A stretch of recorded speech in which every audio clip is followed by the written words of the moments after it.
What's happening, YouTube? It's Julian, aka Just Julian H. Don't forget to H. It has been a while since I've talked to you guys, and I've missed you guys. Man, I feel like so much has happened. I feel like I've been doing so many things since the last time I came here and just made a one-on-one video, or one-to-many video in this case, talking to you guys. And man, it's been a while, probably a month and a half since we did this.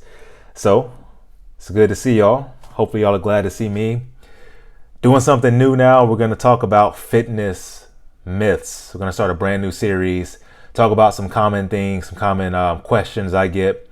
And we'll do my best to answer those questions, debunk some myths, or maybe it's validating some things that you have heard that actually are true. We're going to talk about some bro science. We're going to talk about some things you may just hear being said in your favorite commercial gym or the gym you go to.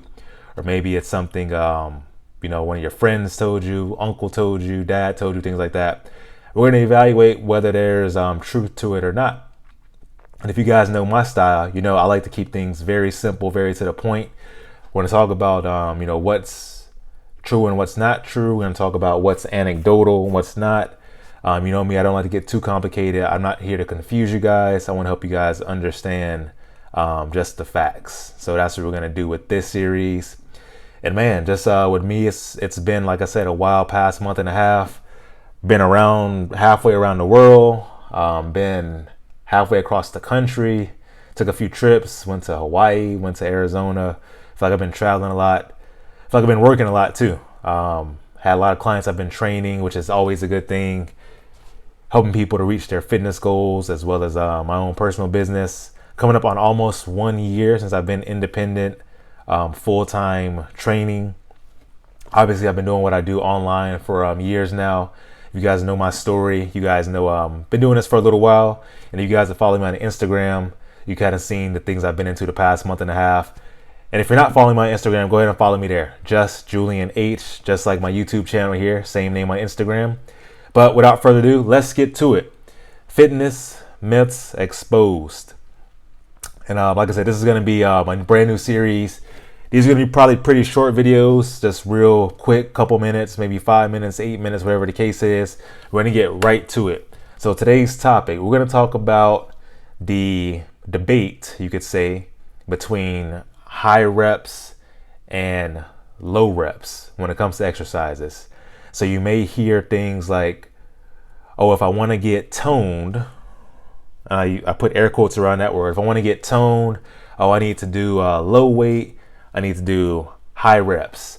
If I want to get bulky, I need to do heavy weight. I need to do low reps. And I'm here to basically tell you, as with most cases, there's more nuance to it than just that. It's not quite that simple. The truth is, or I guess that's the myth, right? So the truth is, as is usually the case, somewhere in the middle is where we need to be. So basically, say you're brand new to working out, and you have this goal of being, quote unquote toned. You don't want to be quote unquote bulky. Not many people do want to be quote unquote bulky. And first off, those words are very ambiguous. So we need to define what is toned, what is bulky. Because the truth is, we all could benefit from having muscle mass, from having lean muscle tissue. When we have lean muscle tissue, we're going to be able to fight body fat. We're going to be able to have that ratio, right? It's like a two balancing ends of a scale. Like we want to have more lean muscle mass than we have body fat. And that's no matter what your goal is, whether you're wanting to lose weight, burn some extra body fat, or whether you really do want to have more muscle mass than you do. All of us can benefit from having more muscle mass than we do fat. Just to be healthy in general, to be a healthy, functioning human, you want that to be your goal. So basically, it doesn't matter necessarily where you start, but we all need a combination of different rep ranges, different weights. The truth is, in simple layman's terms, if you stick to only one, say if you're brand new to training now, you're going to work out 5, 10, 15 years, the rest of your life, no matter how old you are, eventually you're going to adapt to certain stimulus. So if you're only doing say relatively low weight, relatively high reps, after a while your body's gonna get used to that.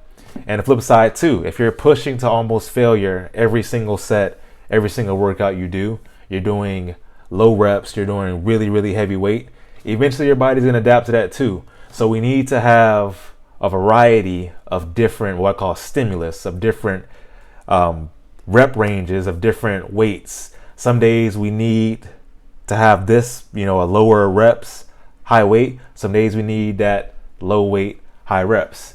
And where people like me come into play, coaches, trainers, is they're going to have a system, a structure, what we call a periodization, which is basically a fancy word to say like, okay, we have this routine where this block of training, this month, this 6 weeks, 12 weeks, whatever the case is, we're focused on this. We're trying to get our strength up. So maybe we're going to get our strength up. We're going to do heavy weight, low reps.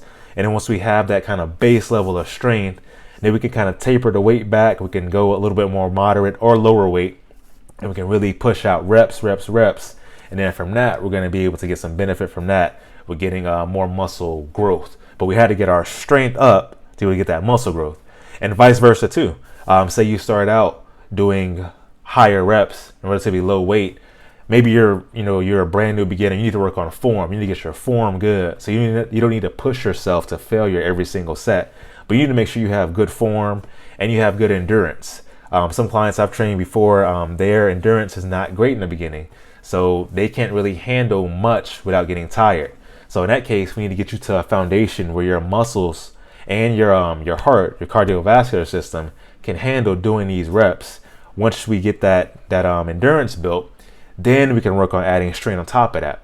So that's the long-winded answer. Like I said, it's a little bit of nuance to it, but I guess the bottom line is we need a combination of both. We need a little bit of everything. Working out is like a buffet. It's like a buffet, like almost like the food pyramids. If you're only eating one thing, or if you're only doing one thing, you're not tasting the variety of what's available to you. You're not getting the benefits from the full palette of what's out there. But if you taste a little bit of this, taste a little bit of that, taste different things, add different things to your palette, to your toolbox, you're going to get all kinds of benefits. And that's going to be the best strategy long term, no matter what your goal is, whether it's to gain muscle, lose body fat. At the end of the day, my personal goal, I always look at I want to be my best performing self. So I want low body fat, much muscle as possible, move well, feel good, look good, all the above. So if you're like me, then that's your goal too. By the way, guys, like I said, follow me on Instagram. If you have a myth that you want to hear debunked, or just a common thing that you kind of question, or you have questions about, go ahead and drop it in the comments. As usual, if you want a program for yourself that's tailored for your goals, I'll leave links in the description where you can get my online programs as well as one-on-one coaching. And until next time, guys, be great, and I'll see y'all next time.